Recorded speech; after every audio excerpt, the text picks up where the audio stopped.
السلام علیکم ورحمۃ اللہ وبرکاتہ۔ ماشاءاللہ ہمارے 20 سپارے مکمل ہو گئے۔ آج انشاءاللہ تعالی ہم 21واں سپارہ شروع کریں گے۔ اللہم صلی علی سیدنا محمد وعلی آل سیدنا محمد کما صلیت علی ابراہیم وعلی آل ابراہیم انک حمید مجید۔ اللہم بارک علی محمد وعلی آل محمد کما بارکت علی ابراہیم وعلی آل ابراہیم انک حمید مجید۔ رب اشرح لی صدری ویسر لی امری واحلل عقدۃ من لسانی یفقہوا قولی۔ ربی یسر ولا تعسر وتمم بالخیر وبک نستعین۔ ربی زدنی علما۔ اللہم فقہنا فی الدین۔ آمین ثم آمین۔ الحمدللہ رب العالمین والصلاة والسلام علی سید المرسلین، اما بعد فاعوذ باللہ من الشیطان الرجیم، بسم اللہ الرحمن الرحیم۔ سورہ عنکبوت آیت نمبر 45، پارہ نمبر 21۔ پڑھا کیجئے آپ اس کتاب کو جو آپ پر وحی کی گئی ہے، اور نماز کی پابندی کیجئے، یقیناً نماز روکتی ہے بے حیائی اور برے کاموں سے، اور اللہ کا ذکر بہت بڑا ہے، اور اللہ خوب جانتا ہے اسے جو کچھ تم کرتے ہو۔ دیکھیں اس آیت میں آپ صلی اللہ علیہ وسلم کو دعوت اللہ کا ایک مختصر اور جامع نسخہ بتلا دیا گیا ہے، جس پر عمل کرنے سے پورے دین پر عمل کرنے کے راستے کھل جاتے ہیں اور رکاوٹیں دور ہو جاتی ہیں۔ اس نسخہ اکثیر کے 2 جز ہیں۔ پہلا کیا ہے؟ تلاوت قرآن، اور دوسرا ہے اقامت نماز۔ ہمیں متعدد حدیث سے پتہ چلتا ہے کہ اقامت صلاۃ سے گناہ چھوٹ جاتے ہیں۔ آج کل ہم کیا دیکھتے ہیں؟ ہم دیکھتے ہیں کوئی بہت نمازی ہے اور 5 وقت کی نمازیں پڑھتا ہے، لیکن وہ گناہوں میں ملوث ہے۔ اب یہاں پہ ہمیں کیا بتایا جا رہا ہے کہ اقامت صلاۃ ہم نے کرنا ہے، یعنی کہ نماز قائم کرنے کا جو طریقہ ہے، اس صحیح طریقے سے ہم اگر نماز پڑھیں تو ہمارے انشاءاللہ تعالی گناہ چھوٹ جائیں گے۔ اقامت کے لفظی معنی سیدھا کھڑا کرنے کے ہیں، جس میں کسی طرف جھکاؤ نہ ہو۔ نماز میں ظاہری اور باطنی صفائی کا خیال رکھا جائے، خشوع و خضوع سے اللہ تعالیٰ کے سامنے کھڑا ہو جائے۔ دیکھیں ہم نے اس سے پہلے بھی متعدد جگہ پڑھا کہ نماز پڑھنے کے لیے جب ہم کھڑے ہوں تو ہمارا تصور یہی ہونا چاہیے کہ اللہ تعالیٰ ہمارے سامنے ہے اور ہم اس کے سامنے روبرو کھڑے ہیں، اور ہماری ظاہری صفائی جو ہے، کپڑے ہمارے پاک صاف ہوں، ہماری جگہ پاک صاف ہو، ہم نے وہاں جا نماز بچھائی ہوئی ہو۔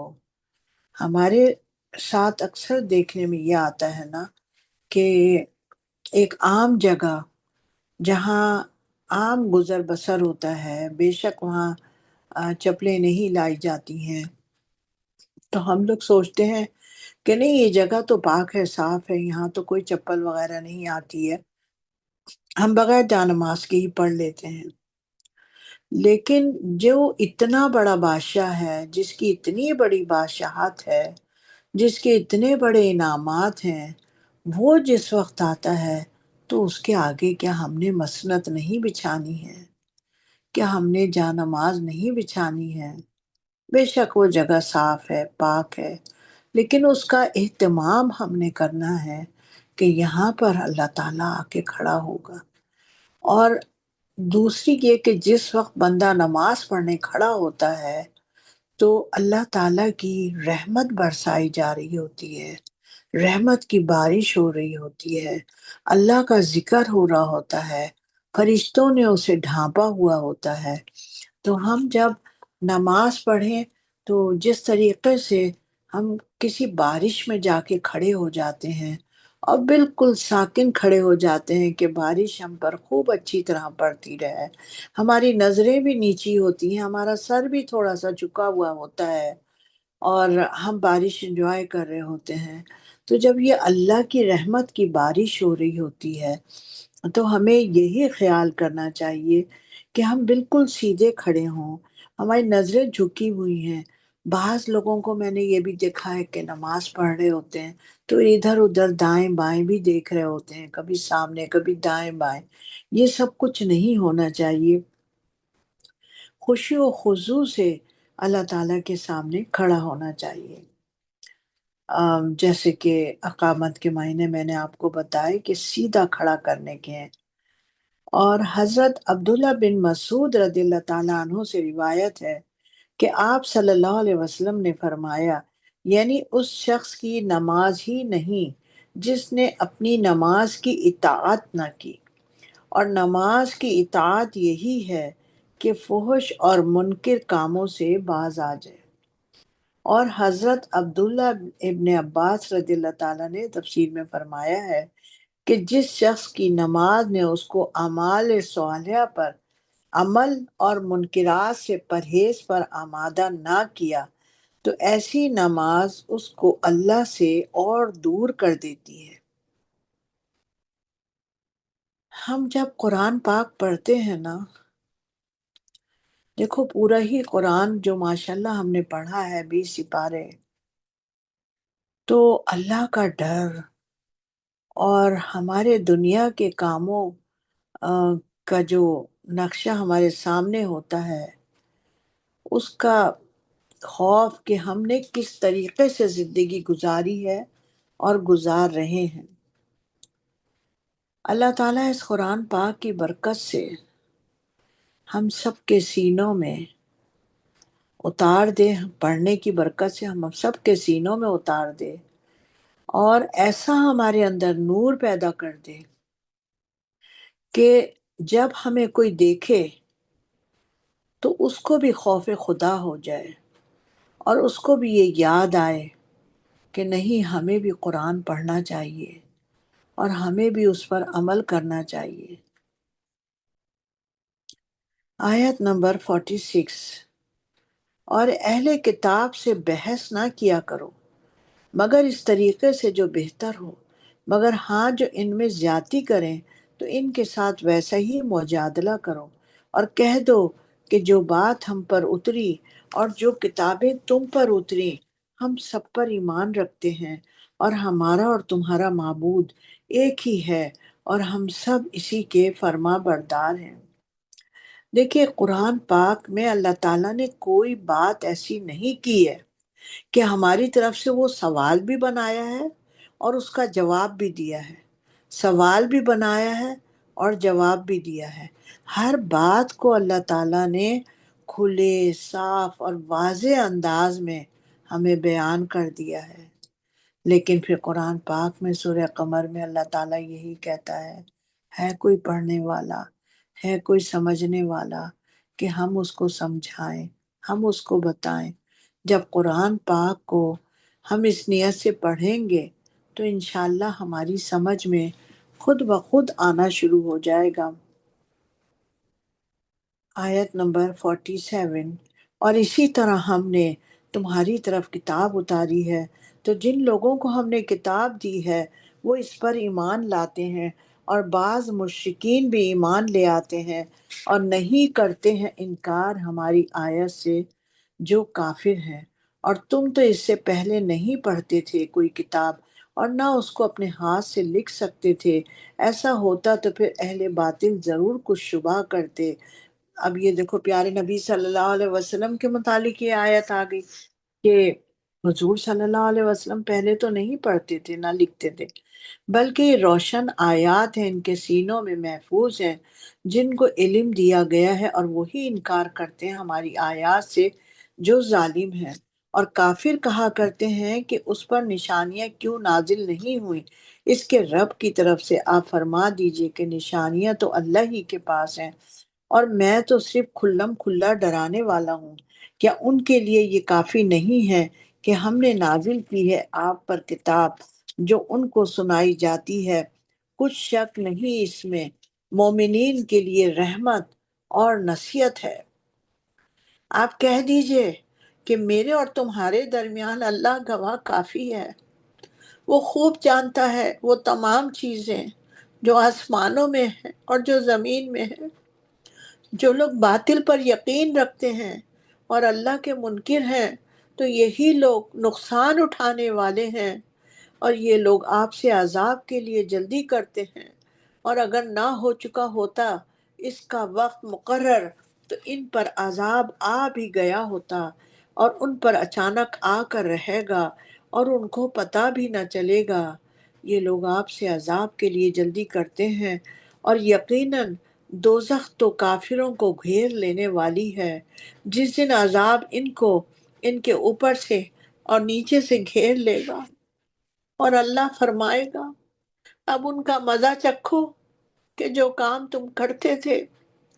اے میرے بندو جو ایمان لائے ہو، میری زمین فراخ ہے، تم میری ہی عبادت کرو۔ ہر شخص موت کا مزہ چکھنے والا ہے، پھر تم سب ہماری طرف لوٹ کر آؤ گے۔ تم سب ہماری طرف لوٹ کر آؤ گے، اور جو لوگ ایمان لائے اور اچھے کام کیے ہم ان کو جنت کے بلند و بالا محلوں میں جگہ دیں گے، جن کے نیچے نہریں بہتی ہوں گی، وہ ہمیشہ ان میں رہیں گے۔ نیکیوں کا کیسا اچھا صلہ ہے وہ جنہوں نے صبر کیا اور اپنے رب ہی پر بھروسہ رکھتے ہیں۔ اور زمین پر کتنے ہی چلنے والے ہیں کہ نہیں رکھتے اپنی روزی ساتھ، اللہ روزی دیتا ہے انہیں بھی اور تمہیں بھی، اور وہی سننے والا اور جاننے والا ہے۔ دیکھو آج ہم تو صرف روزی کے پیچھے بھاگتے ہیں اور اللہ کو چھوڑ دیتے ہیں، اللہ کی عبادتوں کو چھوڑ دیتے ہیں، قرآن پاک کو پڑھنا چھوڑ دیتے ہیں، نمازوں کو چھوڑ دیتے ہیں، یا پھر جلدی کرتے ہیں۔ روزی دینے والا تو اللہ تعالیٰ ہی ہے، اور آیت نمبر 61 میں اللہ تعالیٰ بتا رہا ہے، اور اگر آپ ان سے پوچھیں کہ کس نے پیدا کیا آسمانوں اور زمین کو، اور سورج اور چاند کو کس نے کام میں لگا دیا ہے، تو کہیں گے اللہ نے۔ تو پھر یہ کہاں الٹے جا رہے ہیں؟ اللہ ہی روزی فراخ کر دیتا ہے جس کے لیے چاہتا ہے اپنے بندوں میں، اور تنگ کر دیتا ہے، بے شک اللہ سب کچھ جانتا ہے۔ اگر آپ ان سے پوچھیں کہ کس نے برسایا آسمان سے پانی، پھر اسے زمین کو زندہ کیا، بعد اس کے کہ خشک پڑی ہوئی تھی، تو کہہ دیں گے اللہ نے کیا۔ آپ فرما دیجئے ساری تعریف اللہ کے لیے ہے، بلکہ ان میں اکثر بے عقل ہیں، اور یہ دنیا کی زندگی تو محض کھیل اور تماشا ہے، اور بے شک آخرت کا گھر ہی اصل سچی زندگی ہے۔ کیا اچھا تھا اگر یہ سمجھتے ہوتے۔ پھر جب یہ کشتی میں سوار ہوتے ہیں تو اللہ ہی کو پکارتے ہیں خالص اعتقاد کر کے، پھر جب وہ انہیں بچا لاتا ہے خشکی کی طرف تو جھٹ شرک کرنے لگتے ہیں، تاکہ ناشکری کریں اس نعمت پر جو ہم نے ان کو بخشی ہے، اور فائدہ اٹھائیں۔ سو خیر پھر ان کو جلدی معلوم ہو جائے گا۔ کیا انہوں نے نہیں دیکھا کہ ہم نے حرم کو امن کا مقام بنایا ہے، اور لوگ اس کے گرد و نواح سے اچک لیے جاتے ہیں؟ کیا یہ لوگ باطل پر اعتقاد رکھتے ہیں اور اللہ کی نعمتوں کی ناشکری کرتے ہیں؟ اور اس سے زیادہ ظالم کون ہوگا جو باندھے اللہ پر جھوٹ، یا جب اس کے پاس حق بات آئے تو اس کی تکذیب کرے؟ کیا کافروں کا ٹھکانہ جہنم میں نہیں ہے؟ اور جو لوگ ہماری راہ میں تکلیفیں برداشت کرتے ہیں تو ہم ضرور ان کو دکھائیں گے اپنے راستے، اور اللہ بے شک نیکوں کے ساتھ ہے۔ یہاں پر ہماری سورہ عنکبوت ختم ہوئی۔ اب سورہ روم ہم شروع کرتے ہیں، اور سورہ روم شروع کرنے سے پہلے میں تھوڑا سا یہ بتا دوں کہ اس کا شان نزول کیا ہے۔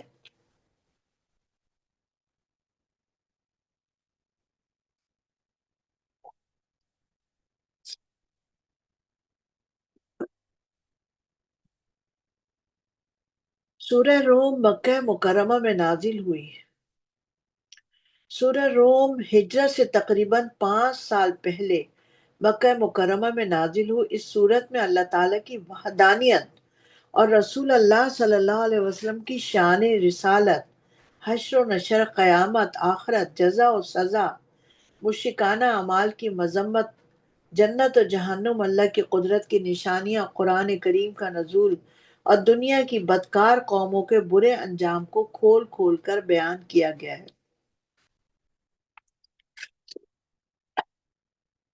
جب اللہ تعالیٰ کے حکم سے نبی کریم صلی اللہ علیہ وسلم نے اعلان نبوت فرمایا، اس وقت عرب کے لوگ آزاد اور خود مختار زندگی گزار رہے تھے، چھوٹے چھوٹے قبیلوں میں تقسیم تھے اور آپس ہی میں ایک دوسرے سے بات بات پر لڑتے اور جھگڑتے اور قتل و غارت گری کرتے رہتے تھے۔ اسی زمانے میں اس وقت جتنی بھی دنیا تھی اس میں دو باقاعدہ اور زبردست سلطنتیں تھیں جو سپر پاور کی حیثیت رکھتی تھیں، اور جو اس زمانے کی جتنی بھی دنیا تھی اس پر حکومت کر رہی تھی اور ایک دوسرے پر اپنی برتری ثابت کرنے کے لیے آپس میں ٹکراتی رہتی تھی۔ قیصر روم کی سلطنت ملک شام، مصر، فلسطین، اردن، افریقہ اور ایشیا کے بعض ملکوں تک پھیلی ہوئی تھی، اور یہ سب مسیحی تھے، یعنی حضرت عیسیٰ کے ماننے والے تھے۔ دوسری بڑی ایرانی سلطنت تھی مجوسیوں کی، یعنی آگ کو اپنا معبود ماننے والوں کی تھی، جس کا سربراہ خسرو پرویز تھا۔ ان دونوں طاقتور حکومتوں کے درمیان 7ویں صدی عیسوی میں زبردست اور خونریز جنگیں ہوئیں۔ ایرانی بادشاہ خسرو پرویز کی للچائی ہوئی نظریں ہمیشہ رومی سلطنت کو حاصل کرنے کی طرف لگی رہتی تھیں۔ جب روم میں قیصر کے خلاف اندرونی بغاوت ہوئی تو ایرانی بادشاہ کو رومی سلطنت پر حملہ کرنے کا موقع آ گیا۔ اس کی فوجوں نے رومیوں کا انتشار کا فائدہ اٹھایا اور رومی سلطنت پہ قبضہ کر لیا اور ان لوگوں کو تباہ و برباد کر لیا۔ ہزاروں عیسائیوں کا قتل عام کیا گیا، ان کی عبادت گاہوں کو مسمار کر کے ہزاروں عورتوں اور مردوں کو غلام بنا لیا گیا۔ اسی طرح خسرو پرویز نے سلطنت روم کی جڑ بنیاد سے کھود کر رکھ دی، اور یہ ٹھیک وہی زمانہ تھا جب نبی کریم صلی اللہ علیہ وسلم نے اعلان نبوت فرمایا، اور جب مجوسیوں نے عیسائیوں کی سلطنت کی اینٹ سے اینٹ بجا کر رکھ دی تھی تو عرب کے کفار و مشرکین جو تھے وہ مجوسیوں کی فتح پر بہت خوش تھے، یعنی کہ جو آگ کی پوجا کرتے تھے ایرانی، ان کی فتح پہ کفار و مشرکین جو تھے وہ بہت خوش تھے۔ اب یہاں سمجھنے والی بات ہے جو میں سمجھانے لگی ہوں، تو بہت خوش تھے کیونکہ جس طرح مجوسی آگ کو پوجتے تھے اسی طرح مکے کے کفار بتوں کو پوجتے تھے۔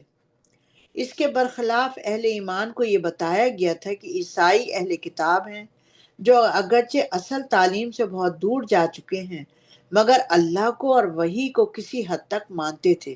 اس لیے رومیوں کی سلطنت کے زوال پر مکے کے مظلوم مسلمان رنجیدہ تھے، کیونکہ وہ تو مسلمان تو یہی سوچتے تھے نا کہ رومی جو ہیں کم سے کم اللہ کو مانتے ہیں اور کتاب کو اللہ کی مانتے ہیں، اور یہ جو بتوں کی اور آگ کی پوجا کرتے ہیں یہ تو نہیں مانتے ہیں۔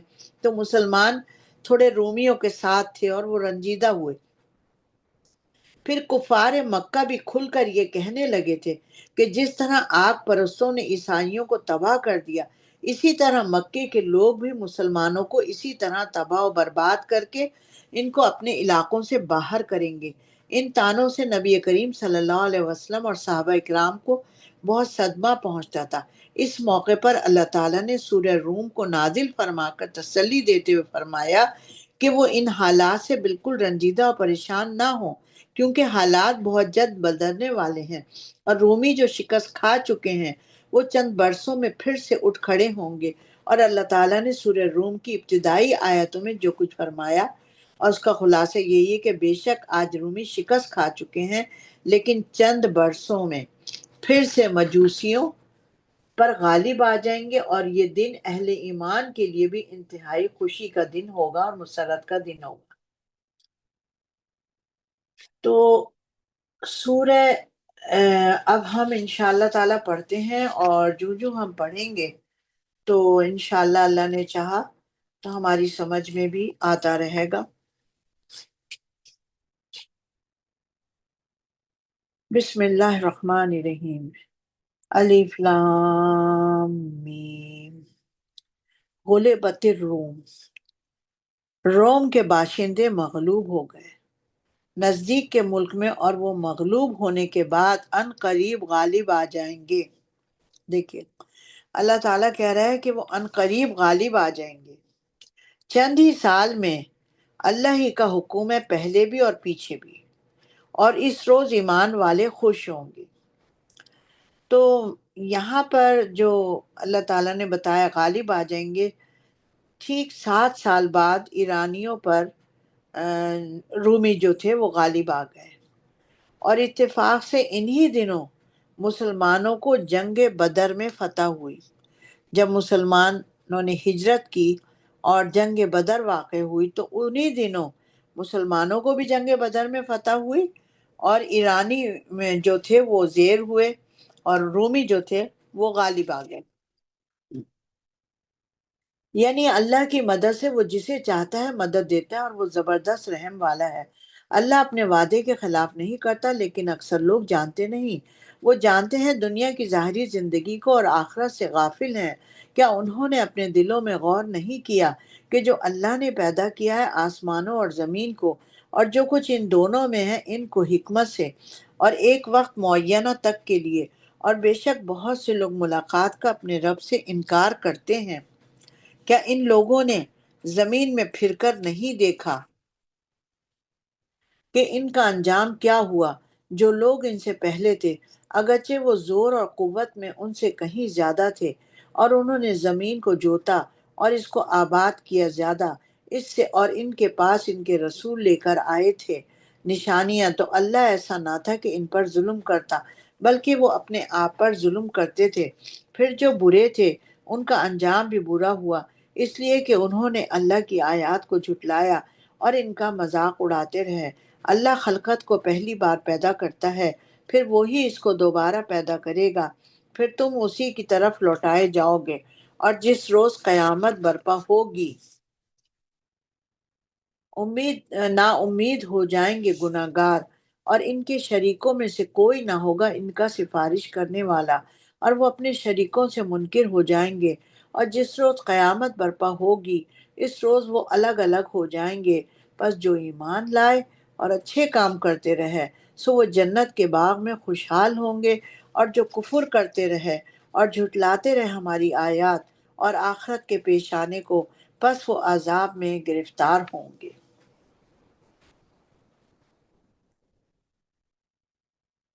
تو تم اللہ کی تسبیح کیا کرو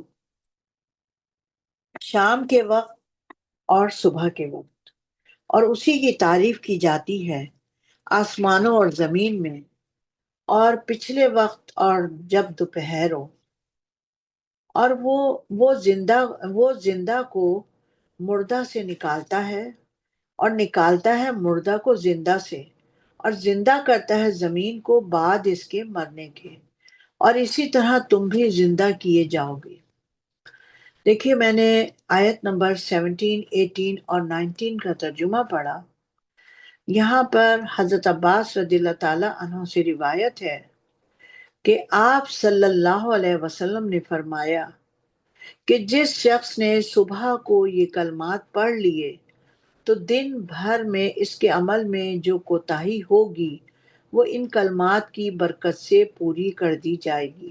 یعنی کہ جو آیت نمبر 17، 18 اور 19 میں نے پڑھی ہے، ان کلمات کی برکت سے پوری کر دی جائے گی۔ اور جس نے شام کے وقت یہ کلمات پڑھ لیے تو اس کے رات کے اعمال کی کوتاہی اس کے ذریعے پوری کر دی جائے گی۔ یہ آپ لوگ نوٹ کر لیں۔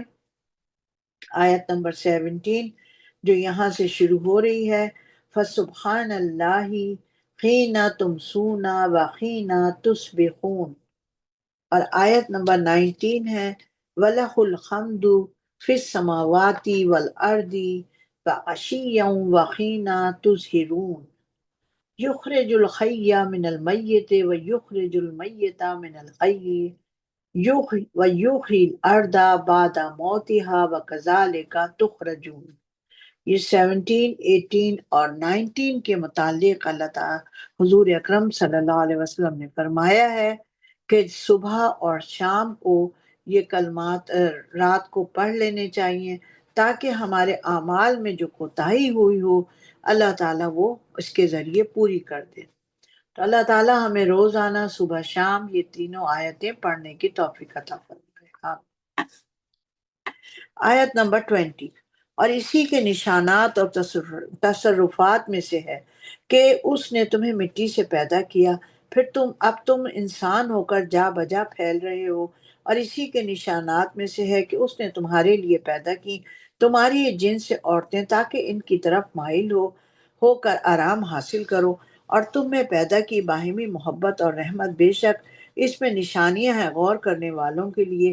اور اسی کی نشانیوں میں سے ہے آسمان اور زمین کا پیدا کرنا اور تمہاری زبانوں اور رنگوں کا جدا جدا ہونا، بے شک اس میں نشانیاں ہیں جاننے والوں کے لیے۔ اور اسی کی نشانیوں میں سے ہے تمہارا رات اور دن میں سونا اور اس کے فضل کا تلاش کرنا، بے شک اس میں نشانیاں ہیں سننے والوں کے لیے۔ اور اس کی قدرت کی نشانیوں میں سے ہے یہ ہے کہ وہ تم کو بجلی دکھاتا ہے خوف اور امید دلانے کو، اور آسمان سے پانی برساتا ہے، پھر اس کے ذریعے سے زمین کو اس کے مرنے کے بعد زندہ کر دیتا ہے، بے شک عقل والوں کے لیے اس میں نشانیاں ہیں۔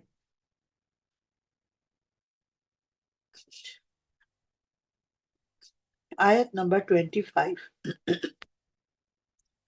اور اس کی قدرت کی نشانیوں میں سے یہ ہے کہ قائم ہے آسمان اور زمین اور اس کے حکم سے، پھر جب وہ تم کو آواز دے کر بلائے گا زمین میں سے تو تب تم نکل آؤ گے، اور سب اسی کا ہے، جو کچھ بھی زمین و آسمان میں ہے سب اس کے زیر حکم ہے۔ اور وہی خلقت کو پہلی بار پیدا کرتا ہے پھر اسے دوبارہ پیدا کرے گا، یہ اس کو بہت آسان ہے، اور اسی کی شان بلند ہے آسمانوں اور زمین میں، اور وہ بہت زبردست حکمت والا ہے۔ وہ بیان فرماتا ہے تمہارے ہی حال کی ایک مثال کہ بھلا جن لونڈی غلاموں کے تم مالک ہو وہ اس مال میں تمہارے شریک ہیں جو ہم نے تم کو عطا کیا ہے، کیا تم ان کو اپنے مالک سمجھتے ہو برابر کا؟ کیا تم ان سے اس طرح ڈرتے ہو جس طرح اپنوں سے ڈرتے ہو؟ اس طرح ہم عقل والوں کے لیے اپنی آیتیں کھول کھول کر بیان کرتے ہیں، بلکہ پیروی کرتے ہیں ظلم کی اپنی خواہشات سے بے سوچے سمجھے۔ ان کو کون ہدایت دے سکتا ہے جس کو کر دے اللہ گمراہ، اور ان کا کوئی مددگار نہ ہوگا۔ تو تم پوری یکسوئی کے ساتھ دین اللہ کے راستے پر چلو، پس فطرت اللہ کی ہے جس پر اس نے لوگوں کو پیدا کیا ہے۔ اللہ کی بنائی ہوئی فطرت میں تغیر و تبدل نہیں ہو سکتا، یہی دین ہے سیدھا، لیکن اکثر لوگ نہیں جانتے۔ اللہ کی طرف رجوع ہو کر اس سے ڈرتے رہو اور پابندی کرو نماز کی، اور شرک کرنے والوں میں سے نہ ہونا۔ ان میں جنہوں نے اپنے دین کو ٹکڑے ٹکڑے کر لیا اور مختلف فرقے ہو گئے، ہر فرقہ اس سے خوش ہے جو ان کے پاس ہے، اور جب لوگوں کو کوئی تکلیف پہنچتی ہے تو اپنے رب کو پکارتے ہیں اس کی طرف رجوع ہو کر، پھر جب مزہ چکھاتا ہے اپنی رحمت کا تو ایک فرقہ ان میں سے اپنے رب سے کرنے لگتا ہے شرک، تاکہ جو ہم نے بخشا ہے اس کی ناشکری کریں۔ تو خیر فائدہ اٹھا لو، پھر تم کو جلد معلوم ہو جائے گا کیا ہم نے ان کے پاس کوئی سند نازل کی ہے جو ان کو اللہ کے ساتھ شرک کرنا بتاتی ہے، اور جب ہم لوگوں کو اپنی رحمت سے نوازتے ہیں تو وہ اس پر خوش ہوتے ہیں، اور اگر ان کو کوئی تکلیف ہوتی ہے ان کے اعمال کے سبب تو مایوس ہو جاتے ہیں۔ کیا انہوں نے نہیں دیکھا کہ اللہ رزق بڑھا دیتا ہے جس کے لیے چاہتا ہے اور تنگ کر دیتا ہے، بے شک اس میں مومنین کے لیے بڑی نشانیاں ہیں۔ تو تم حق ادا کرتے رہا کرو اپنے رشتہ داروں، محتاجوں اور مسافروں کا، یہ بہتر ہے ان کے لیے جو تلاش میں ہے اللہ کی خوشی، اور یہی لوگ فلاح پانے والے ہیں۔ دیکھیے اس میں آیت میں اللہ تعالیٰ بتا رہے ہیں نا کہ کسی کو اللہ نے زیادہ دیا ہے کسی کو کم دیا ہے، لیکن تم حق ادا کرتے رہا کرو اپنے رشتہ داروں کا، محتاجوں کا، مسافروں کا، یہ بہتر ہے ان کے لیے جو تلاش میں ہے اللہ کی خوشی، اور یہی لوگ فلاح پانے والے ہیں۔ اور جو تم سود دیتے ہو کہ مال میں اضافہ ہو لوگوں کے، تو اللہ کے نزدیک اس میں اضافہ نہیں ہوتا، اور جو تم زکوٰۃ دیتے ہو اس سے اللہ کی رضا چاہتے ہو، تو یہی لوگ اپنی دولت کو دو چند سہ چند کرنے والے ہیں۔ اللہ وہ ہے جس نے تم کو پیدا کیا، پھر تم کو رزق دیا، پھر تم کو مارے گا، پھر تم کو زندہ کر دے گا۔ کیا تمہارے شریکوں میں بھی کوئی ایسا ہے جو ان کاموں میں کچھ کر سکے؟ وہ پاک ہے اور بالا تر ہے ان کے شرک کرنے سے۔ لوگوں کے اعمال کے سبب خشکی اور تری میں فساد پھیل گیا ہے۔ جو ان کو بدلہ دے ان کے بعض اعمال کا، شاید کہ وہ باز آ جائیں۔ آیت نمبر 42 سورہ روم۔ آپ فرما دیجئے کہ ملک میں چلو پھرو، پھر دیکھو ان کا انجام کیسا ہوا۔ جو لوگ گزر چکے ہیں پہلے ان میں اکثر مشرک تھے، پس تم اپنا رخ اس سیدھے دین کی طرف رکھو، اس سے پہلے کہ وہ دن آئے جس کے لیے ہٹنا نہ ہوگا اللہ کی طرف سے۔ اس روز سب لوگ منتشر ہو جائیں گے۔ جس شخص نے کفر کیا تو اس کے کفر کا ضرر اسی کو ہے۔ جس نے کیے نیک کام تو وہ اپنے آرام ہی کے لیے درست کرتے ہیں۔ جو لوگ ایمان لائے اور نیک عمل کیے تو ان کو اللہ بدلہ دے گا اپنے فضل سے، بے شک وہ کافروں کو پسند نہیں کرتا۔ اور اللہ کی نشانیوں میں سے یہ ہے کہ وہ ہواؤں کو بھیجتا ہے جو خوشی کی خبر دیتی ہیں، اور تاکہ وہ تم کو مزہ چکھائے اپنی رحمت کا، اور تاکہ اس کے حکم سے کشتیاں چلیں، اور تاکہ تم تلاش کرو اس کا فضل، اور تاکہ تم شکر کرو۔ اور ہم نے آپ سے پہلے بھی رسول بھیجے قوم کی طرف، تو وہ ان کے پاس نشانیاں لے کر آئے، سو ہم نے ان سے بدلہ لے کر چھوڑا جو نافرمانی کرتے تھے، اور ہم پر لازم تھی مومنوں کی مدد۔ اللہ ہی ہواؤں کو چلاتا ہے تو وہ بادلوں کو ابھارتی ہیں، پھر اللہ جس طرح چاہتا ہے آسمان میں پھیلا دیتا ہے اور تہہ بتہ کر دیتا ہے، پھر دیکھتے ہو کہ نکلتا ہے میں اس کے بیچ میں سے، پھر جب وہ جن کو چاہتا ہے پہنچا دیتا ہے اپنے بندوں میں سے، وہ خوش ہو جاتے ہیں۔ اور بیشتر تو مے کے اترنے سے پہلے نا امید ہو رہے تھے، بس دیکھو اللہ کی رحمت کے آثار کو کہ وہ کیسے زندہ کر دیتا ہے زمین کو اس کے مردہ ہونے کے بعد۔ بے شک وہ زندہ کرنے والا ہے مردوں کو، اور وہ ہر چیز پر قدرت رکھتا ہے۔ اور اگر ہم ہوا چلا دیں تو پھر یہ لوگ کھیتی کو زر دیکھیں تو یہ اس کے بعد ناشکری کریں گے۔ تو آپ مردوں کو نہیں سنا سکتے اور نہ سنا سکتے آواز بہروں کو جب وہ پیٹ پھیر کر چل پڑے، اور آپ اندھوں کو گمراہی سے نکال کر سیدھے راستے پر نہیں لا سکتے۔ آپ تو انہی کو کہہ سکتے ہیں جو ہماری آیات پر ایمان لاتے ہیں۔ دیکھیے اس آیت میں اللہ تعالیٰ کیا فرما رہا ہے کہ آپ اندھوں کو گمراہی سے نکال کر سیدھے راستے پر نہیں لا سکتے۔ آپ تو انہی کو کہہ سکتے ہیں جو ہماری آیات پر ایمان لاتے ہیں۔ دیکھیے ہم سب مسلمان ہیں، اور ہم میں جو بھی اچھے اور برے کام کر رہا ہے وہ خدا پر یقین رکھتا ہے، قرآن پر یقین رکھتا ہے۔ تو ہم کن لوگوں کو کہہ سکتے ہیں؟ ہم مسلمانوں کو تو کہہ سکتے ہیں جو قرآن پہ یقین رکھتے ہیں۔ ہم ان کو یہ آیات پڑھ کے سنا سکتے ہیں، ہم ان کو بتا سکتے ہیں، اور انشاءاللہ تعالی ہم ان کو برائیوں سے نکال سکتے ہیں۔ سو وہی فرما بردار ہیں۔ اللہ ہی تو ہے جس نے تم کو ابتدا میں کمزور حالت میں پیدا کیا، پھر کمزوری کے بعد طاقت بخشی، پھر طاقت کے بعد کمزوری اور بڑھاپا دیا۔ وہ جو چاہتا ہے پیدا کرتا ہے، وہی جاننے والا اور قدرت رکھنے والا ہے۔ اور جس روز قیامت قائم ہوگی قسمیں کھائیں گے گناہ گار کہ وہ دنیا میں ایک گھڑی سے زیادہ نہیں رہے، اسی طرح سے وہ رستے سے الٹ جاتے تھے۔ اور وہ کہیں گے جن کو علم اور ایمان کی دولت دی گئی تھی اللہ کی کتاب کے مطابق، تم تو رہتے رہے قیامت کے دن تک، تو یہ قیامت ہی کا دن ہے لیکن تم کو اس کا یقین ہی نہیں تھا۔ تو اس روز ظالموں کو کچھ فائدہ نہ دے گا ان کا عذر، اور نہ ان سے توبہ قبول کی جائے گی۔ اور ہم نے لوگوں کو سمجھانے کے لیے اس قرآن میں ہر طرح کی مثالیں بیان کر دی ہیں، اور اگر آپ ان کے سامنے کوئی نشانی پیش کریں گے تو یہ کافر کہہ دیں گے کہ تم جھوٹے ہو۔ اس طرح اللہ ان لوگوں کے دلوں پر مہر لگا دیتا ہے جو سمجھ نہیں رکھتے۔ پس آپ صبر کرتے رہیے، بے شک اللہ کا وعدہ سچا ہے۔ اور نہیں کرتے جو لوگ یقین، وہ کہیں تمہیں اوجھا نہ بنا دیں۔ یہاں پر ہماری سورہ روم ختم ہوئی. اب انشاءاللہ ہم سورہ لقمان شروع کرتے ہیں.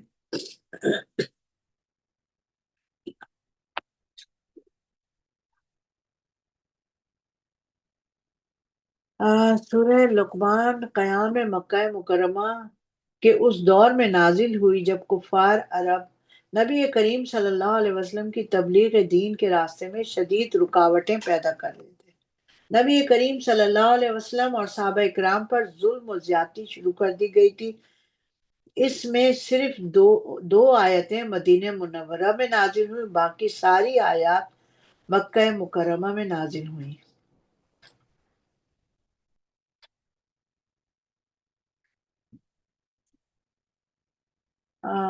اس میں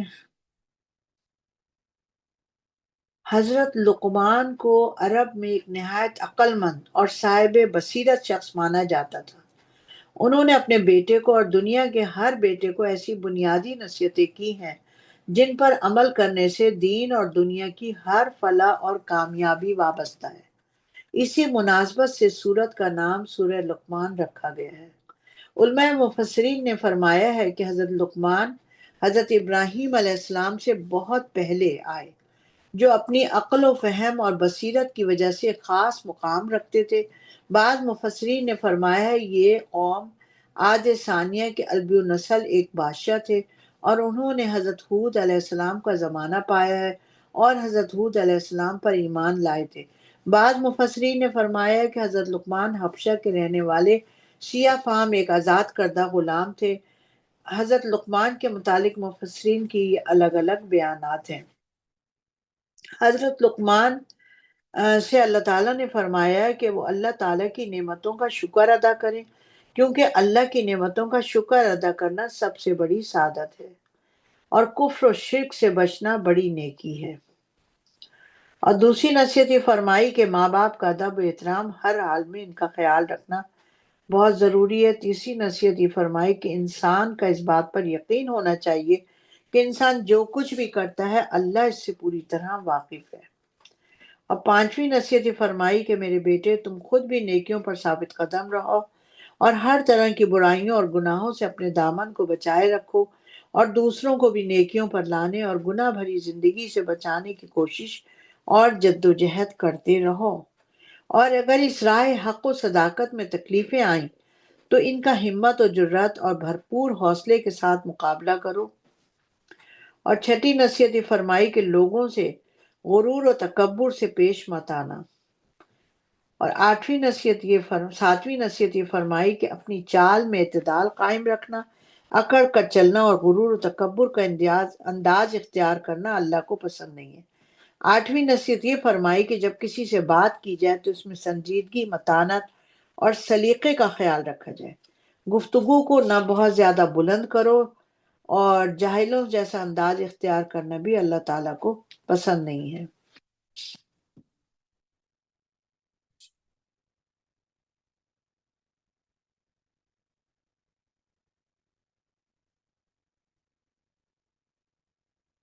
اب ہم انشاءاللہ پڑھتے ہیں. بسم اللہ الرحمن الرحیم. الف لام میم تلک آیات الکتاب الحکیم. بسم اللہ الرحمن. یہ حکمت سے بھری ہوئی کتاب کی آیات ہیں جو نیکوکاروں کے لیے ہدایت اور رحمت ہے. اب دیکھیے اللہ تعالیٰ کیا قرآن میں بتا رہا ہے کہ یہ حکمت سے بھری ہوئی کتاب کی آیات ہیں جو نیکوکاروں کے لیے ہدایت اور رحمت ہیں، جو نماز کی پابندی کرتے ہیں اور ادا کرتے ہیں زکوٰۃ، اور یہ لوگ آخرت پر پورا یقین رکھتے ہیں. یہی لوگ اپنے رب کی طرف سے ہدایت پر ہیں اور یہی لوگ فلاح پانے والے ہیں. اور بعض لوگ خریدتے ہیں بیہودہ اور بے مقصد کتابیں تاکہ سادہ لوگوں کو اللہ کے راستے سے بغیر حکم کے گمراہ کریں اور ان سے ہنسی مذاق کریں.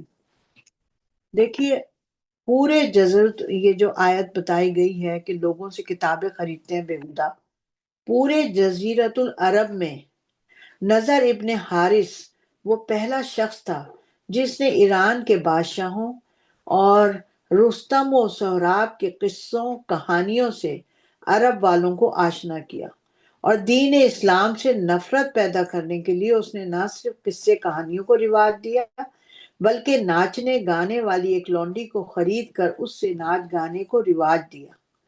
مقصد صرف یہ تھا کہ نوجوان جو ہیں وہ گانے، ناچ اور رقصوں میں لگ جائیں، تاکہ وہ نبی کریم صلی اللہ علیہ وسلم کی حق و صداقت کی آواز کو نہ سن سکیں۔ تو یہاں پہ کیا بتایا جا رہا ہے آیت نمبر 6 میں؟ اور بعض لوگ خریدتے ہیں بیہودہ اور بے مقصد کتابیں تاکہ سادہ لوگوں کو اللہ کے راستے سے بغیر حکم کے گمراہ کریں اور ان سے ہنسی مذاق کریں۔ یہی لوگ ہیں جن کے لیے ذلت کا عذاب ہوگا۔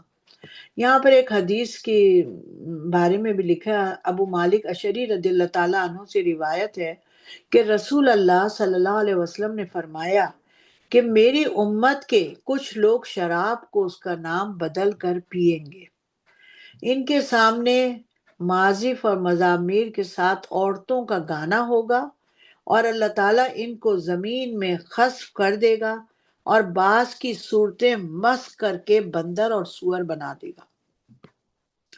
دیکھیں پرانی امتوں پہ تو یہ عذاب آئے تھے، لیکن یہاں پر حدیث کا مفہوم ہے کہ پیارے نبی صلی اللہ علیہ وسلم فرما رہے ہیں کہ میری امت میں بھی اس طرح کے کام ہوں گے۔ اور آج کل لوگوں نے اس شراب کو کیا بنا رکھا ہے؟ Social drink. مجھے اس چیز کا پتہ نہیں تھا، ایک خاتون نے مجھے کہا کہ میرا بھائی یہ کبھی کبھی سوشل ڈرنک پیتا ہے اور ایسا اس کے اندر کوئی عیب نہیں ہے، برائی۔ میں نے کہا وہ کیا ہوتا ہے سوشل ڈرنک؟ پھر پتا چلا کہ وہ شراب ہوتی ہے۔ آیت نمبر 7، اور جب ان کے سامنے ہماری آیات پڑھ کر سنائی جاتی ہیں تو وہ اکڑ کر منہ پھیر لیتے ہیں، گویا کہ انہوں نے سنا ہی نہیں۔ جیسے ان کے کانوں میں ثقل ہے تو انہیں دردناک عذاب کی خوشخبری سنا دو۔ بے شک جو لوگ ایمان لائے اور اچھے کام کرتے رہے ان کے لیے نعمتوں کے باغات ہوں گے جن میں وہ ہمیشہ رہیں گے، اور اللہ کا وعدہ سچا ہے اور وہ زبردست حکمت والا ہے۔ اللہ نے آسمانوں کو بغیر ستون کے بنایا جیسا کہ تم دیکھتے ہو، اور زمین پر پہاڑ بنا کر رکھ دیے تاکہ وہ تم کو لے کر ڈاواں ڈول نہ ہو، اور اس میں ہر قسم کے جانور پھیلا دیے، اور ہم نے آسمان سے پانی برسایا، پھر اگائیں اس زمین میں ہر قسم کی نفیس چیزیں۔ یہ تو اللہ کی پیدا کی ہوئی چیزیں ہیں، تو مجھے دکھاؤ تو انہوں نے کیا پیدا کیا ہے جو ہیں اللہ کے سوا، بلکہ ظالم مبتلا ہیں کھلی گمراہی میں۔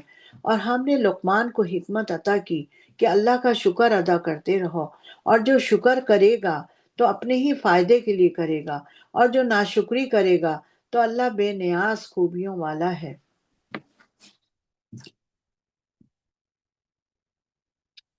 یہاں حضرت لقمان علیہ السلام وہاب بن منبع رحمۃ اللہ کی روایت کے مطابق حضرت ایوب علیہ السلام کے بھانجے تھے یا ان کے خالہ زاد بھائی بتایا گیا ہے۔ ان کی عمر بہت دراز ہوئی، یہاں تک کہ انہوں نے حضرت داؤد علیہ السلام کا زمانہ پایا۔ حضرت لقمان علیہ السلام ایک روز بڑی مجلس میں لوگوں کو حکمت کی باتیں سنا رہے تھے۔ ایک شخص آیا اور اس نے سوال کیا کہ کیا تم وہی نہیں جو میرے ساتھ فلاں جنگل میں بکریاں چرایا کرتے تھے؟ آپ نے فرمایا ہاں میں وہی ہوں۔ اس شخص نے پوچھا پھر آپ کو یہ مقام کیسے حاصل ہوا کہ خلق خدا آپ کی تعظیم کرتی ہے اور آپ کے کلمات سننے کے لیے دور دور سے جمع ہو جاتے ہیں؟ لقمان علیہ السلام نے فرمایا اس کا سبب میرے دو کام ہیں، اور وہ کیا ہے کہ ہمیشہ سچ بولنا اور فضول باتوں سے اجتناب کرنا۔ اور ایک روایت میں یہ بھی ہے کہ حضرت لقمان علیہ السلام نے فرمایا کہ چند کام ایسے ہیں اگر تم یہ اختیار کر لو تو تمہیں بھی یہ مقام حاصل ہو جائے گا۔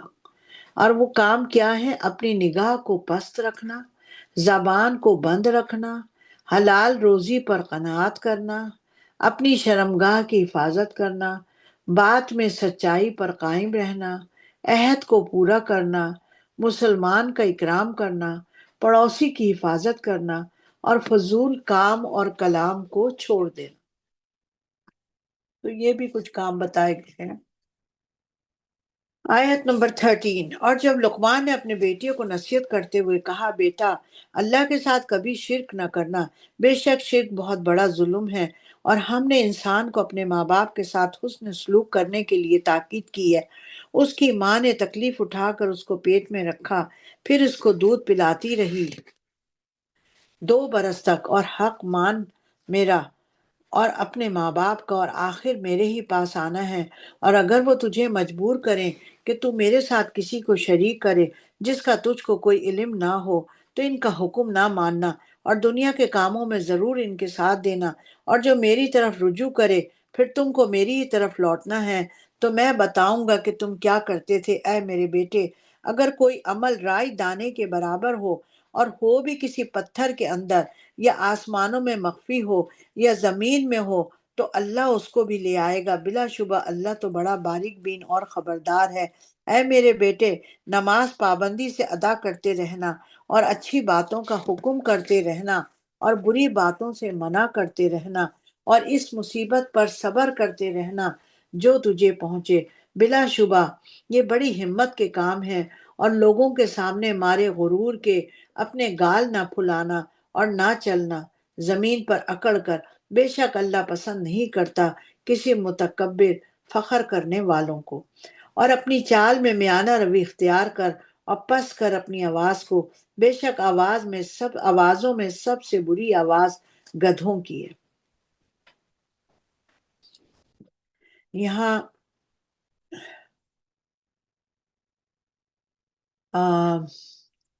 حدیث کا مفہوم ہے ان آیات کے ساتھ، کہ شمائل ترمذی میں حضرت امام حسین رضی اللہ تعالیٰ عنہ فرماتے ہیں کہ میں نے اپنے والد علی مرتضیٰ رضی اللہ تعالیٰ عنہ سے دریافت کیا کہ آن حضرت صلی اللہ علیہ وسلم جب لوگوں کے ساتھ بیٹھتے تھے تو آپس میں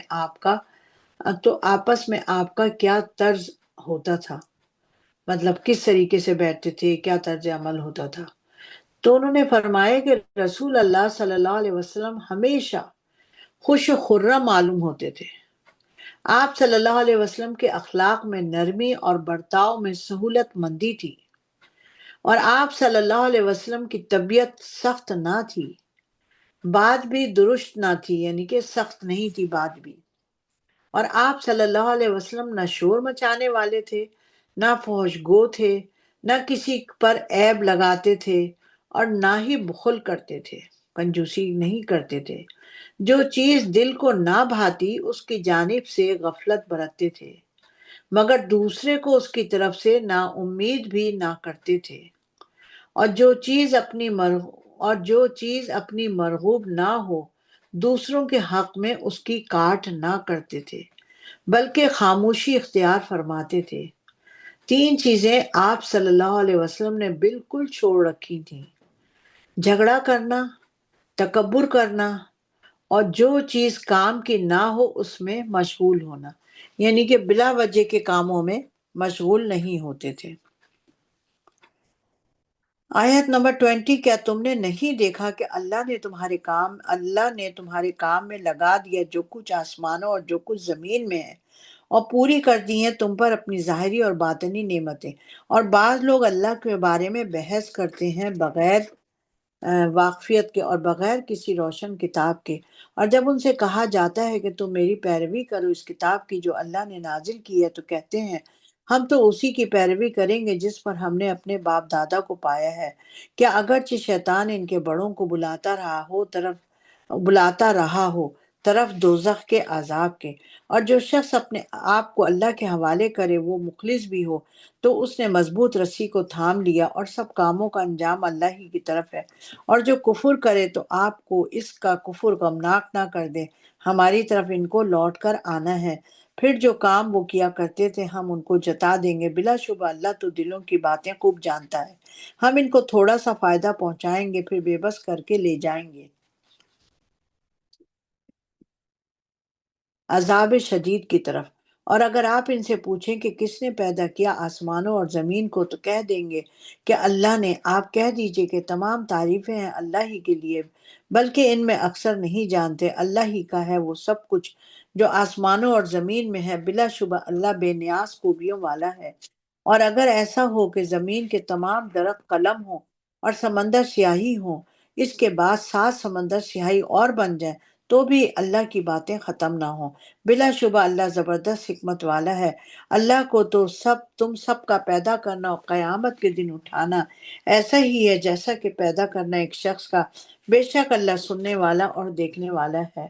کیا تم نے نہیں دیکھا کہ اللہ ہی کو رات کو دن میں داخل کرتا ہے اور دن کو رات میں داخل کرتا ہے، اور اسی نے کام میں لگا دیا ہے سورج اور چاند کو، اور ہر ایک ایک مقررہ میعاد تک چل رہا ہے۔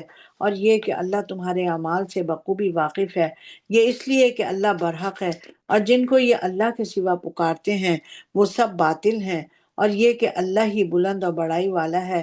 کیا تم نے نہیں دیکھا کہ کشتیاں دریا میں چلتی ہیں اللہ کی مہربانی سے ہی، تاکہ وہ تم کو اپنے چند نشانیاں دکھائے؟ بلا شبہ اس میں ہر صبر کرنے والے اور شکر کرنے والے کے لیے نشانیاں ہیں۔ اور جب ان کو دریا کی موجیں سائبانوں کی طرح ڈھانپ لیتی ہیں تو وہ اللہ ہی کو پکارتے ہیں صرف اسی کے ہو کر۔ جب وہ پہنچا دیتا ہے ان کو نجات دے کر خشکی پر، تو ان میں سے کچھ راہ راست پر رہتے ہیں اور وہی انکار کرتے ہیں ہماری نشانیوں سے جو عہد شکن اور ناشکرے ہیں۔ اے انسانوں، تم اپنے رب سے ڈرو اور اس روز کا خوف کرو جس میں کچھ کام نہ آئے گا باپ اپنے بیٹے کے، اور نہ بیٹا اپنے باپ کے کچھ کام آئے گا۔ یقیناً اللہ کا وعدہ سچا ہے، اور شیطان تم کو دنیا کے دھوکے میں نہ ڈالے اور اللہ سے دھوکے میں نہ رکھے۔ بے شک اللہ ہی کو قیامت کا علم ہے، اور وہی میں برساتا ہے، اور وہی جانتا ہے جو کچھ ماؤں کے پیٹ میں ہے، اور کوئی نہیں جانتا کہ وہ کل کیا کرے گا، اور کوئی نہیں جانتا کہ وہ کس سرزمین میں مرے گا۔ یقینی طور پر اللہ سب کچھ جانتا ہے اور وہ باخبر ہے۔ یہاں پر ہماری سورہ لقمان ختم ہوئی۔ اب انشاءاللہ ہم سورہ سجدہ شروع کرتے ہیں، اور سورہ سجدہ مکہ مکرمہ میں نازل ہوئی، جس میں توحید و رسالت، قیامت و آخرت، جزا و سزا، جنت جہنم کا ذکر فرمایا گیا ہے۔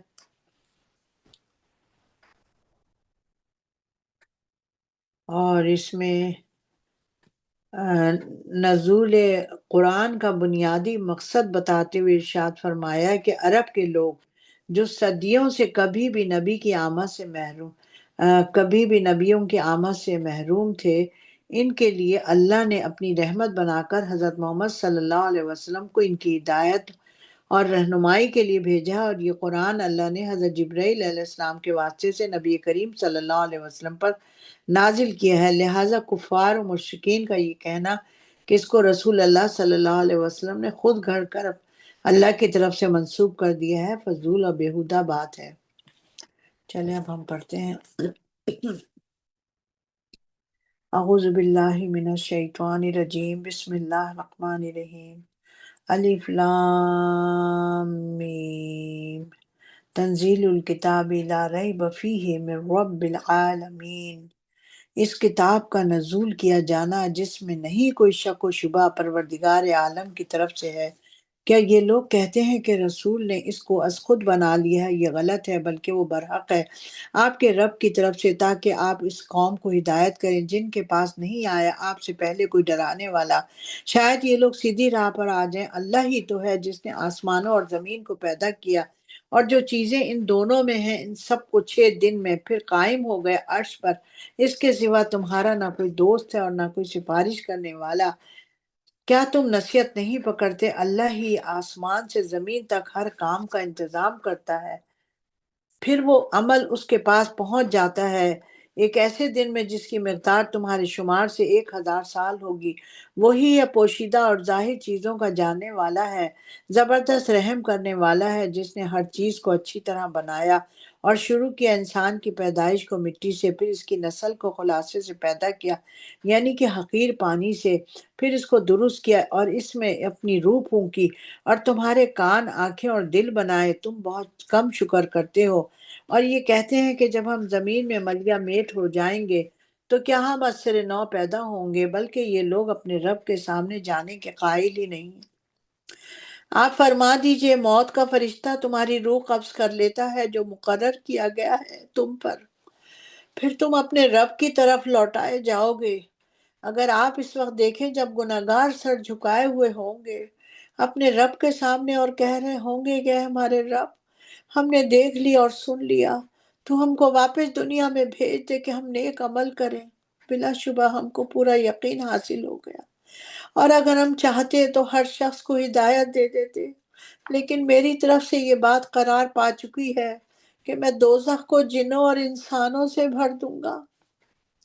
اب مزہ چکھو اس لیے کہ تم نے بھلا رکھا تھا اس دن کے آنے کو، آج ہم بھی تم کو بھلا دیتے ہیں اور ہمیشہ کا عذاب چکھتے رہو۔ ان کے بدلے جو کام تم کرتے تھے۔ اب آیت نمبر 15 میں سجدہ آ رہا ہے، اس کے بعد ہم سجدہ کر لیں گے۔ ہماری آیات پر تو وہی لوگ ایمان لاتے ہیں کہ جب وہ آیات ان کو سنائی جاتی ہیں تو وہ سجدے میں گر پڑتے ہیں اور تعریف کے ساتھ تسبیح کرتے ہیں اپنے رب کی، اور وہ غرور نہیں کرتے۔ چلیں اب ہم لوگ سجدہ کر لیتے ہیں اور سجدے میں اللہ تعالیٰ کی تعریف بیان کرتے ہیں۔ جس جس کو جو اللہ تعالیٰ کی تعریفی الفاظ یاد ہیں وہ کرے۔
سورہ شہداء آیت نمبر 16۔ اور ان کے پہلو بستروں سے الگ رہتے ہیں اور اپنے رب کے خوف اور امید سے پکارتے ہیں، اور ہم نے جو ان کو دیا ہے اس میں سے خرچ کرتے ہیں، پر کوئی شخص نہیں جانتا جو سامان چھپا رکھا ہے ان کے لیے ٹھنڈک آنکھوں کی، یہ ان کے اعمال کا صلہ ہے جو وہ کرتے تھے۔ تو کیا جو مومن ہو وہ برابر ہو سکتا ہے نافرمان کے؟ دونوں برابر نہیں ہو سکتے۔ جو ایمان لائے اور نیک عمل کرتے رہے ان کے لیے جنتیں ٹھکانہ ہے، بطور مہمانی کی جزا ہے ان کاموں کی جو وہ کرتے تھے، اور جو نافرمانی کرتے ہیں تو ان کے لیے دوزخ ہے، جب چاہیں گے کہ اس میں سے نکل جائیں پھر اس میں لوٹا دیے جائیں گے، اور ان سے کہا جائے گا کہ مزے چکھو دوزخ کے عذاب کا جس کو جھوٹ کہتے تھے، اور ہم ان کو دنیا کے عذاب کا بھی مزہ چکھائیں گے، قیامت کے بڑے عذاب کے سوا شاید باز آئے۔ اور اس سے بڑھ کر ظالم کون ہے؟ جس کو اس کے رب کی آیات سے نصیحت کی جائے تو پھر وہ ان سے منہ پھیر لے۔ ہم ایسے مجرموں سے بدلہ لیں گے۔ یہاں پر بتایا گیا ہے آیت نمبر 22 میں کہ 3 گنا جو ہیں ان کی سزا دینا دنیا اور 3 گنا کی سزا دنیا اور آخرت دونوں میں ملتی ہے، اور وہ 3 گنا کیا ہیں؟ کہ حق کے خلاف اعلان کرنا، اور والدین کی نافرمانی کرنا، اور ظالم کی امداد کرنا۔ یہ 3 گنا ایسے ہیں جن کی دنیا اور آخرت دونوں میں سزا ملتی ہے۔ کہ حق کے خلاف، جو حق بات ہے اس کو بولنا، اس کے خلاف نہ جانا، اور والدین کی نافرمانی کرنا، اور ظالم کی امداد کرنا۔ آیت نمبر 23۔ اور ہم نے موسیٰ کو کتاب دی تو آپ اس سے ملنے آپ آپ اس کے ملنے سے شک میں نہ پڑنا، اور ہم نے اس کو بنی اسرائیل کے لیے ذریعہ ہدایت بنایا، اور ان میں سے ہم نے پیشوا بنائے تھے جو ہمارے حکم سے ہدایت کیا کرتے تھے، جبکہ وہ کیے ہے صبر، اور وہ ہماری آیات پر یقین رکھتے تھے۔ بے شک آپ کا رب فیصلہ کر دے گا ان کے درمیان ان امور میں دن قیامت کے، جن میں وہ آپس میں اختلاف کرتے تھے۔ کیا ان کو اس سے بھی ہدایت نہیں ہوئی کہ ہم نے ہلاک کر ڈالا ان سے پہلے بھی کتنی امتوں کو؟ یہ چلتے پھرتے تھے اپنے مقامات سکونت میں، بلا شبہ اس میں نشانیاں ہیں۔ کیا یہ لوگ نہیں سنتے ہیں؟ کیا انہوں نے نہیں دیکھا کہ ہم پانی رواں کرتے ہیں زمین کی طرف جو خشک تھی، پھر اس سے کھیتی پیدا کرتے ہیں جس سے کھاتے ہیں ان کے چوپائے بھی اور وہ خود بھی؟ کیا یہ لوگ دیکھتے نہیں؟ آیت نمبر 28۔ اور یہ لوگ کہتے ہیں کہ پھر وہ فیصلہ کب ہوگا اگر تم ہو سچے؟ آپ فرما دیجئے فیصلے کے دن کوئی فائدہ نہیں دے گا کافروں کا ایمان لانا، اور نہ ان کو مہلت دی جائے گی، تو آپ ان سے منہ پھیر لیں اور انتظار کریں، یہ بھی کر رہے ہیں انتظار۔ اب انشاءاللہ تعالی سورۃ الاحزاب ہم شروع کریں گے، اور اس کے متعلق بھی تھوڑا سا پہلے ہم پڑھ لیتے ہیں کہ اس صورت میں اللہ تعالیٰ نے کیا فرمایا ہے۔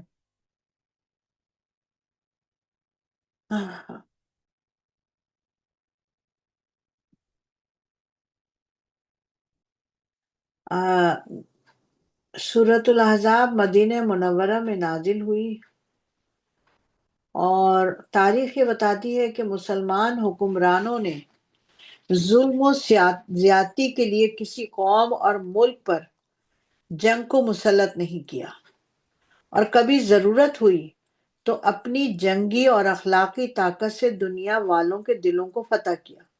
اس کے برخلاف کفر و شرک اپنے آپ کو اتنا کمزور سمجھتے ہیں کہ وہ دوسری قوموں پر جنگ مسلط کرنے کے لیے دوسروں کے ساتھ متحدہ محاذ بنا لیتے ہیں، اور ان کو اتحادی فوجیں کہتے ہیں۔ یہی صورتحال اس وقت پیش آئی جب کفار مکہ نے اسلام دشمنی پر کفر کی ساری طاقتوں کو جمع کر کے مدینہ منورہ کی چھوٹی سی اسلامی ریاست کو مٹانے کے لیے چاروں طرف سے حملہ کر دیا، مگر اتحادی فوجوں کو سوائے ذلت اور رسوائی کے اور کچھ حاصل نہ ہو سکا، اور اللہ نے اہل ایمان کی اس طرح مدد فرمائی کہ کفر کی کمر کو توڑ کے رکھ دیا۔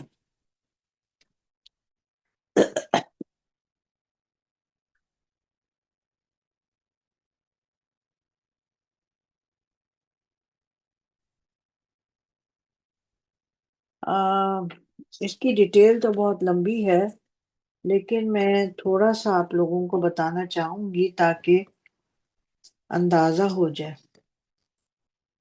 دیکھیے، کفار غزوہ بدر اور غزوہ احد میں بدترین شکست کے بعد بہت غصے میں تھے، اور انہوں نے مسلمانوں سے بدلہ لینے کا طے کر لیا۔ یہودی قبیلہ بنو نذیر کو میثاق مدینہ کی کھلی خلاف ورزیاں کرنے پر مدینہ شریف سے نکال دیا گیا تھا، اور یہ لوگ خیبر میں جا کر آباد ہو گئے تھے۔ اب انہوں نے پورے عرب کے کفار قبیلوں کو اپنے ساتھ ملا کر مدینہ شریف پر چاروں طرف سے حملہ کرنے کا پروگرام بنایا، اور بنو قریظہ کا جو قبیلہ تھا وہ اندر ہی مدینہ شریف میں رہتا تھا، ان کے ذریعے اندر سے حملہ کرنے کا پروگرام بنایا۔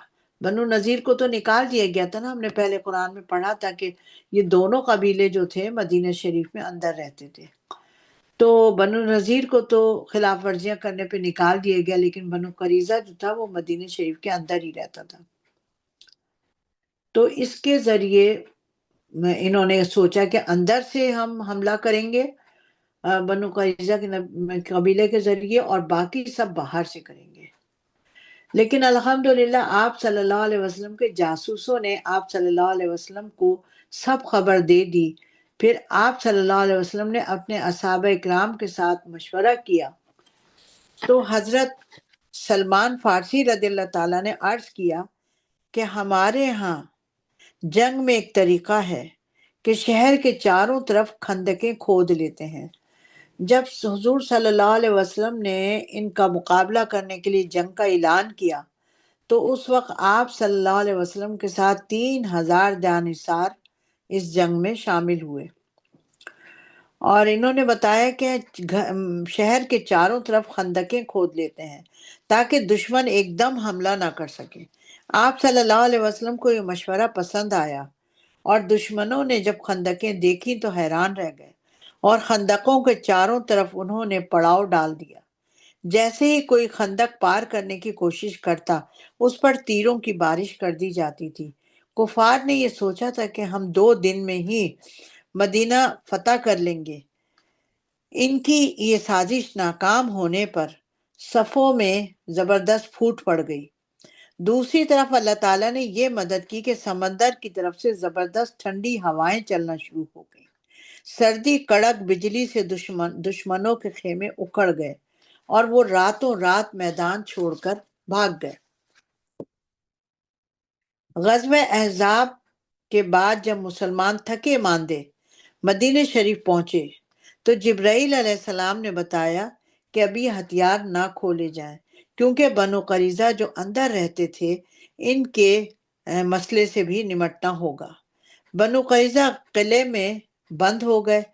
3 ہفتوں کے بعد انہوں نے یہ سمجھوتا کیا کہ ایک منٹ میں سنا، اب یہ لوگ جو تھے بنو قریظہ کے لوگ، یہ اپنے قلعے کے اندر بند ہو گئے۔ 3 ہفتے تک یہ بند رہے، اور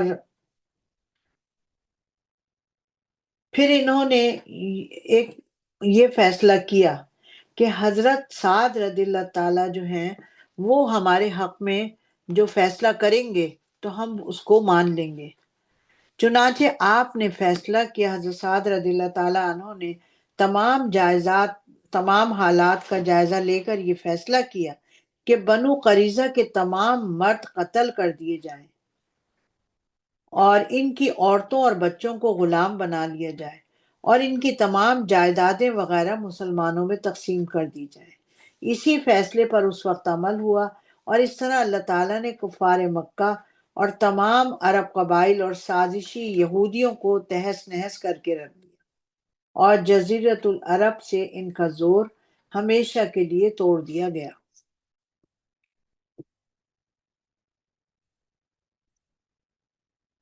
تو یہ وہ جنگ تھی، اس کو جنگ خندق بھی کہتے ہیں۔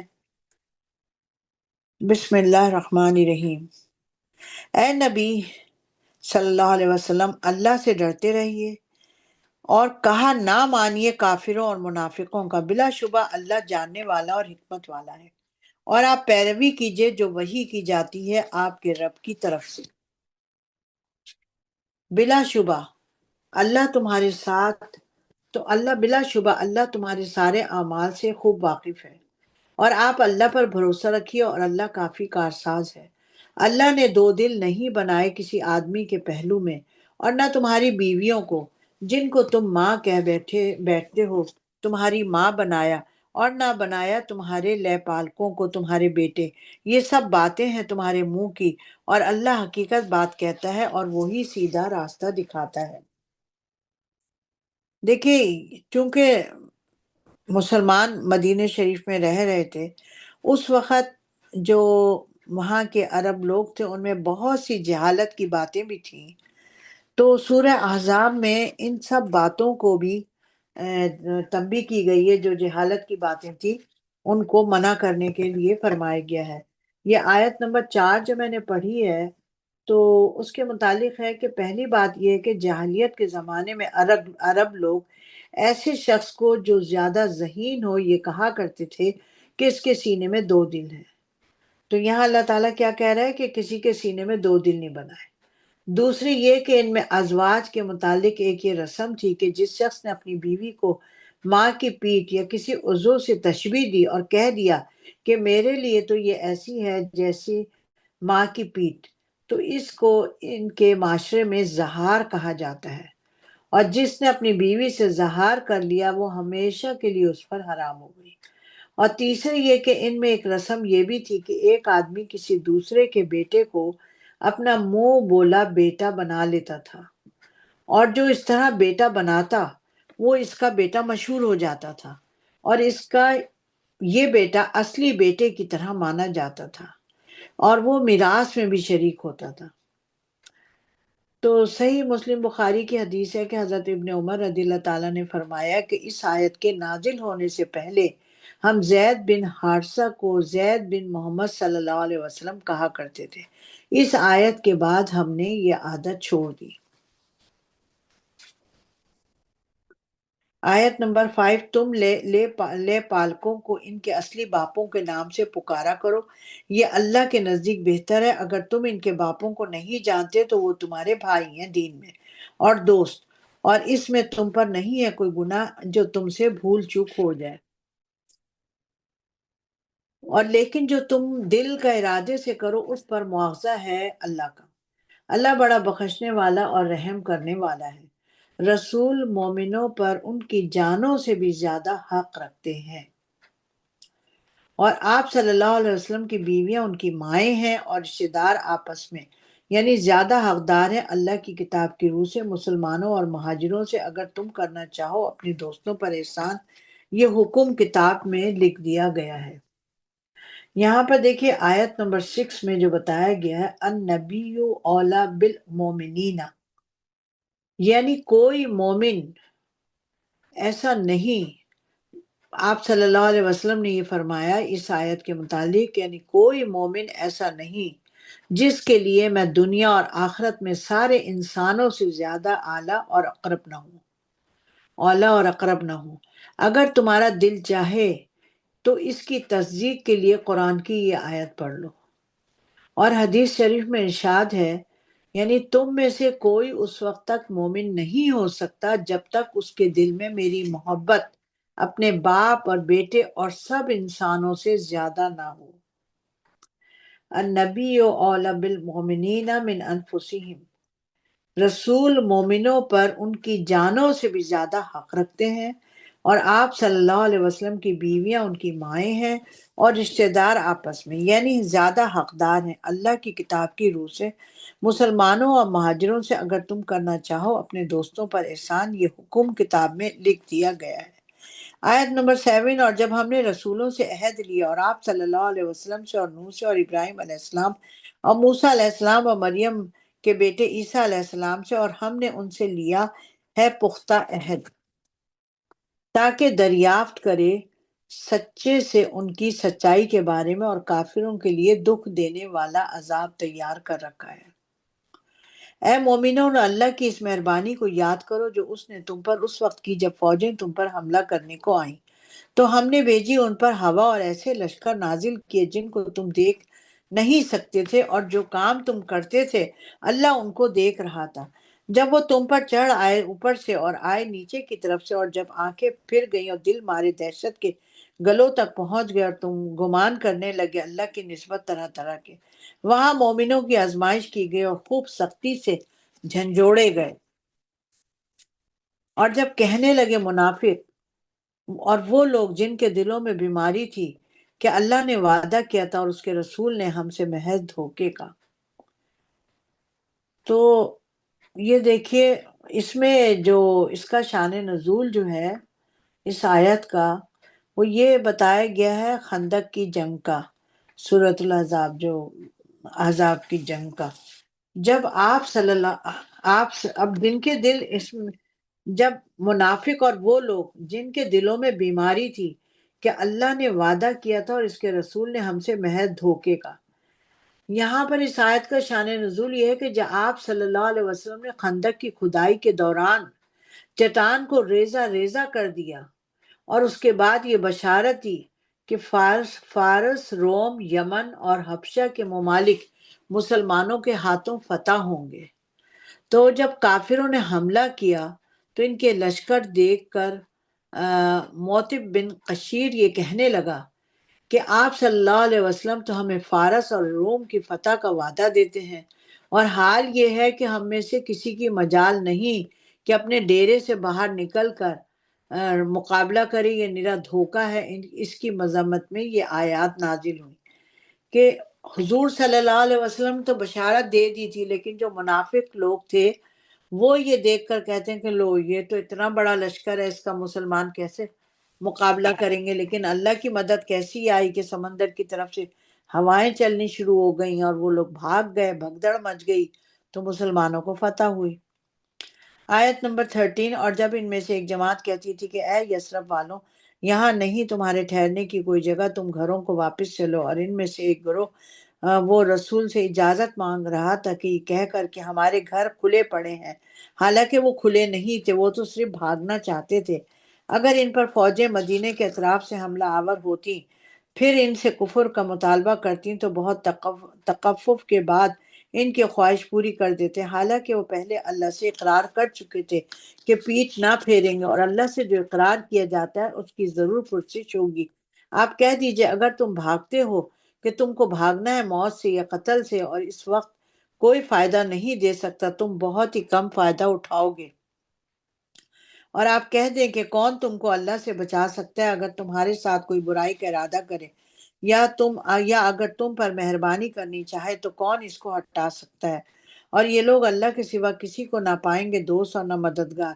اللہ تو تم میں ان لوگوں کو بھی جانتا ہے جو منع کرتے ہیں اور اپنے بھائیوں سے کہتے ہیں کہ ہمارے پاس چلے آؤ، لڑائی میں نہیں آتے مگر بہت ہی کم۔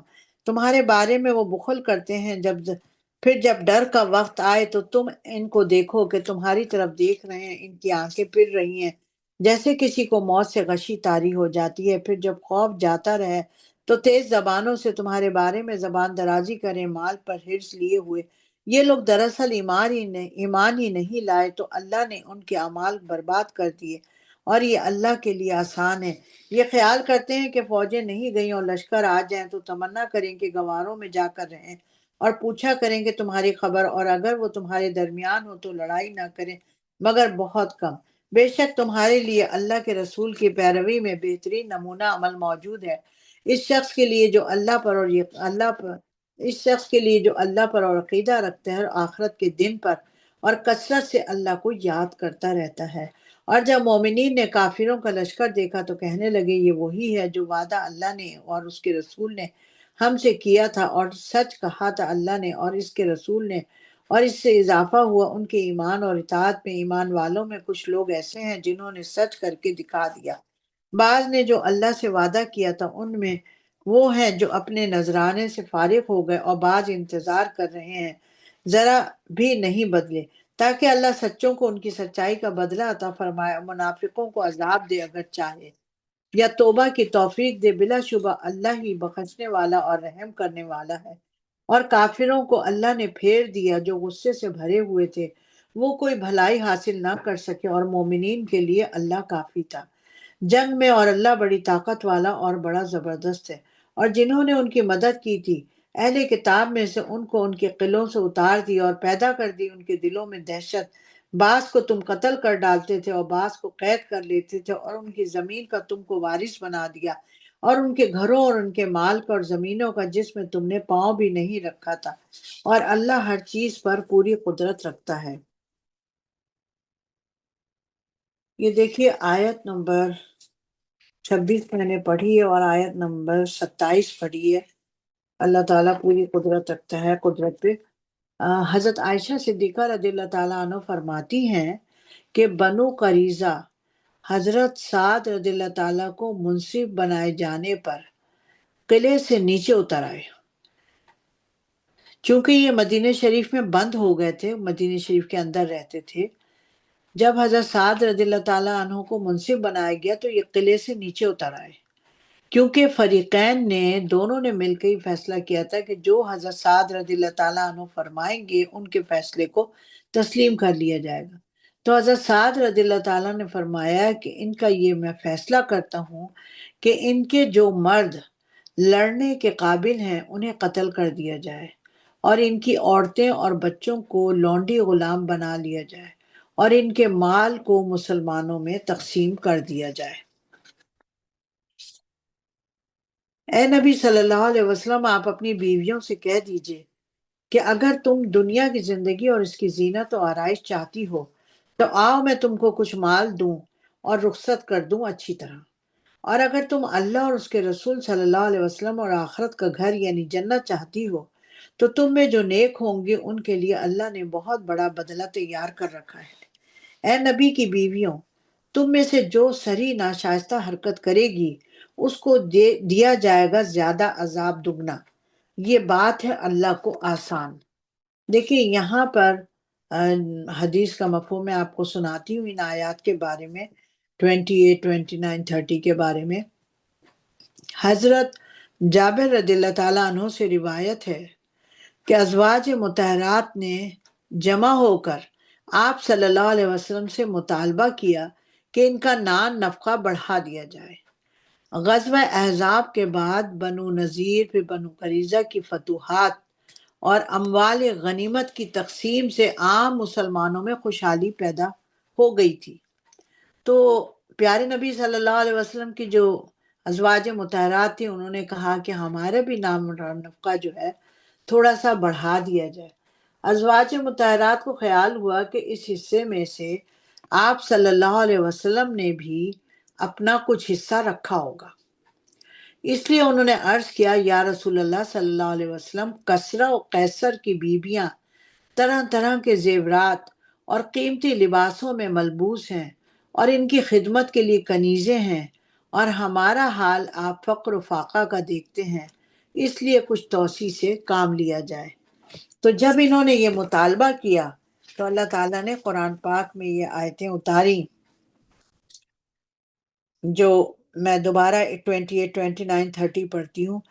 اے نبی، آپ اپنی بیویوں سے کہہ دیجئے کہ اگر تم دنیا کی زندگی، اس کی زینت و آرائش چاہتی ہو تو آؤ، میں تم کو کچھ مال دوں اور رخصت کر دوں اچھی طرح، اور اگر تم اللہ اور اس کے رسول صلی اللہ علیہ وسلم اور آخرت کا گھر یعنی جنت چاہتی ہو تو تم میں جو نیک ہوں گے ان کے لیے اللہ نے بہت بڑا بدلہ تیار کر رکھا ہے۔ اے نبی کی بیویوں، تم میں سے جو سری ناشائستہ حرکت کرے گی ان کو دیا جائے گا زیادہ عذاب دگنا، اور یہ بات ہے اللہ کو آسان۔ صدق اللہ العلی العظیم، وآخر دعوانا ان الحمد للہ رب العالمین۔ آج الحمدللہ ہمارا 21واں سپارہ ختم ہوا۔ اللہم آنس وحشتی فی قبری، اللہم ارحمنی بالقرآن العظیم وجعلہ لی اماما ونورا وہدی ورحمہ، اللہم ذکرنی منہ ما نسیت وعلمنی منہ ما جہلت وارزقنی تلاوتہ آناء اللیل وآناء النہار وجعلہ لی حجۃ یا رب العالمین، آمین ثم آمین۔ اے اللہ مانوس کر دے ہماری وحشت کو ہماری قبر میں۔ اے اللہ قرآن پاک کی وجہ سے تو ہم سب پر رحم کر اور اس کو ہم سب کے لیے نور ہدایت اور رحمت کا ذریعہ بنا دے۔ اے اللہ جو کچھ ہم بھول جائیں ہمیں یاد کروا دینا، اور وہ کچھ ہمیں سکھا دے جو ہمیں معلوم نہیں، اور دن کی گھڑیوں میں اور رات کی گھڑیوں میں تلاوت کی توفیق دے اور اس کو ہمارے لیے دلیل بنا دے، آمین ثم آمین۔ صدق اللہ العلی العظیم۔